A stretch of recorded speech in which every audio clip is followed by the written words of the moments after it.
I think some people just don't have the stomach for this level of success. They get sentimental. They can't close. Zane's voice was smooth, amplified by the hotel ballroom's speaker system. On stage, the spotlight caught the crystal of the Innovator of the Year award, throwing a fractured, blinding glare across his perfectly tanned face. His smile was a brilliant, white slash of triumph. I just can't close, I repeated silently. You're absolutely right. He met in a tech incubator that smelled of stale coffee and desperation. Zane had the vision. I had the code. Our first office was a glorified closet above a vape shop on Division Street, and for 2 years, we lived on ramen and the intoxicating promise of our app, Etha, a data visualization tool so elegant it felt like art. I remember the night we landed our first major client, Omnicorp. He celebrated with a bottle of Yamazaki 18 he'd bought with his last credit card, sitting on the floor of that tiny office, dreaming about the future. That was the good memory. The first red flag was smaller, almost invisible. A $5,000 expense for a client consultation in Miami I knew never happened. When I questioned the QuickBooks entry, he laughed it off. Oh, that was a placeholder, a sync error from the AMX app. Had this way of making my diligence feel like anxiety, my questions like an accusation. It was easier to believe the app was buggy than to believe he was.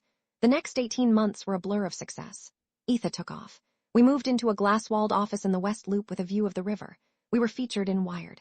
We had lunches at Alinea and flew to conferences in Lisbon and Seoul. I was the engine in the back, writing hundreds of thousands of lines of code, refining the architecture, working through weekends. Zane was the face, the charismatic visionary who charmed investors and mesmerized clients. He gave, I took care of the details. He schmoozed, I built. He promised, I delivered. Imbalance grew so slowly I barely noticed it, like a tide coming in. Then came the minor betrayals. A key feature I developed was presented to the board as his brainchild. A promising young developer I mentored was suddenly reporting directly to him. When I confronted him, the gaslighting was masterful. You're overworked, he'd say, his voice thick with concern. You're seeing conspiracies everywhere. We're a team. Why are you trying to create drama? It made me feel like I was the one breaking our partnership. The real discovery came from a simple, stupid mistake. An email. He'd meant to BCC his personal wealth manager, but typed my initial by accident. The subject line was Sycamore Holdings Q3 distribution. The body was short. Let's move another $75K over before the end of the month. Keep it clean. I had never heard of Sycamore Holdings. For a full minute, I just stared at the screen, the hum of the server room filling the silence. The world tilted on its axis. The investigation began that night. For 6 weeks, I lived a double life. By day, I was his loyal, slightly stressed partner. By night, I was a digital archaeologist, digging through our shared servers, cloud backups, and financial records. I hired a forensic accountant, a quiet, meticulous man named Mr. Sterling, who worked remotely from Philadelphia. The picture that emerged was wider and darker than I could have imagined. Sycamore Holdings wasn't just a side account. It was a shell corporation Zane had set up 18 months prior. He had been systematically siphoning funds, not just $5,000 here and there, but a steady stream totaling over $400,000. The cruelest twist. Sycamore was the name of the street where our very first apartment was, the one we shared before the incubator, when we were just two nobodies with an idea. He had weaponized our history against me. The breaking point was the Chicago Tech Gala. Zane was on stage, accepting the Innovator of the Year award for Etha, for my code. Our biggest clients from Omnicorp were at my table. A journalist from TechCrunch was 2 seats away. He held up the award, the light glinting off its sharp edges. I have to thank my co-founder, he said, a patronizing warmth in his voice. They taught me a valuable lesson, that true vision requires a certain ruthlessness. To build something great, sometimes you have to be willing to cut the dead weight to fly. The room applauded. My face was a mask of placid neutrality, but inside something went cold and still. The rage, the hurt, it all solidified into a single diamond-hard point of clarity. My plan began in that moment of public humiliation. As the applause died down, my eyes fixed on the presentation slide behind him. It was our company logo, but in the corner, almost transparent, was a tiny, stylized leaf. A sycamore leaf. He was so arrogant, so utterly sure of his victory that he was flaunting his crime on a 30-foot screen. It was the detail he thought no one would ever notice. The next morning, I was in the office of Veronica Shaw, a lawyer whose reputation for corporate litigation was legendary.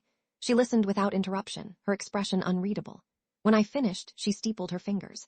He isn't a visionary, she said flatly. He's a common embezzler with a good publicist. Retainer was $25,000. I paid it without blinking. For 3 months, we prepared. Veronica and Mr. Sterling built an ironclad case. We had 42 separate wire transfers from our business account to Sycamore Holdings. We had the incorporation documents for Sycamore, listing Zane as the sole director. We had server logs showing he'd secretly transferred the intellectual property rights for Etha's core algorithm to the Shell Corporation 2 months ago. He even had a sworn affidavit from a junior engineer, Zane, and tried to bribe to backdate some code commits to support his false claims of being the lead developer. The ironic coincidence that sealed it was the flight manifest Mr. Sterling uncovered. Zane's client trip to Miami matched the exact dates of a wire transfer to a bank in the Cayman Islands, where Sycamore's offshore account was registered. The close call came when Zane walked into my office unannounced and saw an email from Veronica on my screen. My heart hammered against my ribs. I minimized it instantly, saying it was about my late aunt's estate. He nodded, uninterested, and launched into a monologue about needing to trim the fat in the engineering department. Our masterstroke was the decoy. On Veronica's advice, I approached Zane and told him I was burned out. I offered to accept a buyout, a pitifully low number that was less than 10% of my actual stake. His eyes lit up with predatory glee. He agreed immediately, eager to get me out. Buyout agreement he signed, drafted by Veronica, contained a standard but potent clause. He, as the remaining partner, would assume all of the company's liabilities, known and unknown. He was so focused on the victory of getting rid of me for cheap, he walked right into the trap. The final meeting was in our main conference room, the one with the panoramic view of the city he loved so much. It was the meeting he had called to finalize my exit. 3 main investors were on the large monitor, connected via Zoom. Zane was practically glowing with triumph, the signed buyout agreement sitting in front of him. Before we signed the final transfer, I said calmly, "There's just one small item on the agenda for the board." Zane's smile tightened. "This is just a formality, a simple sign-off." "What is it?" His bravado was a thin, brittle shell. Veronica, who he thought was just my estate lawyer, placed a single, thick binder on the polished table. The first reveal was the financial data. She walked the investors through the shell corporation, the wire transfers, the offshore account. Zane's tan seemed to fade, his face turning a waxy, pale color. He sputtered, calling it a creative accounting strategy, a misunderstanding. The killer proof was the last thing I showed. I connected my laptop to the projector and brought up a single image on the screen, a high-resolution photo of him on stage at the tech gala. I zoomed in, closer and closer, until the faint, stylized sycamore leaf in the corner of the slide was undeniable.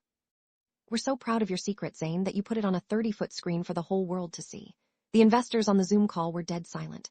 Zane stared at the screen, his mouth slightly ajar. The bravado, the charm, it all just evaporated, leaving a hollowed-out man in an expensive suit. "You did this," he whispered, his voice cracking. "After everything I built for us." "You built a cage, Zane," I replied. "I just held the door open." The fallout was immediate and catastrophic. Investors invoked the liability clause in the buyout agreement. Within 24 hours, they had seized control of the company, frozen all assets, and fired him. HR escorted him out of the building with a small cardboard box of his personal effects. My phone lit up with dozens of texts from shocked colleagues and former friends, a chorus of digital disbelief. I ignored them all.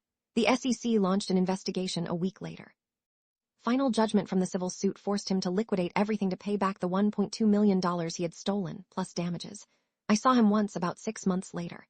He was getting into a dented Toyota Camry, his shoulders slumped. The bespoke suit was gone, replaced by a cheap, ill-fitting blazer. He looked 10 years older. The man who had commanded ballrooms now looked like he was afraid of his own shadow. I didn't take the company back. The place was haunted by his ghost. I took my share of the settlement and started something new, something smaller on my own terms. My new office is modest, but it has a window that gets the afternoon sun, and I work with people I trust. There's a quiet peace in that which no valuation can match. Yesterday, a new client, impressed with our pitch, called my approach ruthless. For a second, the word hung in the air, a faint echo of Zane's voice. He thought ruthlessness was about what you were willing to take. I've learned it's about what you're willing to protect.